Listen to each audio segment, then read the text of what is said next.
Hi everyone, ఈరోజు మనం fats యొక్క ఉపయోగాలు తెలుసుకుందాం. ఎన్ని రకాలు ఉన్నాయో తెలుసుకుందాం. ఏవి మంచి గుడ్ ఫ్యాట్స్, ఏవి బ్యాడ్ ఫ్యాట్స్ తెలుసుకుందాం. మనం చూసుకున్నట్టయితే మోనో అన్సాచురేటెడ్ ఫ్యాటీ యాసిడ్స్ ఉంటాయి, అలాగే పాలీ అన్సాచురేటెడ్ ఫ్యాట్స్ ఉంటాయి, సాచురేటెడ్ ఫ్యాట్స్ ఉంటాయి, ట్రాన్స్ ఫ్యాట్స్ ఉంటాయి.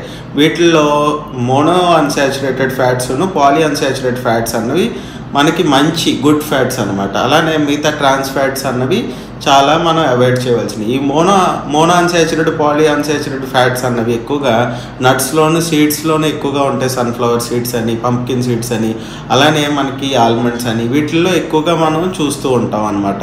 అలానే చూసుకున్నట్టయితే ఫిష్, చిన్న చేపల్లో కవ్వలని, కానగడతలని, లేకపోతే నెత్తళ్ళని, వీటిల్లో మనకి ఈ మోనో అన్సాచురేటెడ్ ఫ్యాటీ యాసిడ్స్ ఎక్కువ ఉంటాయి.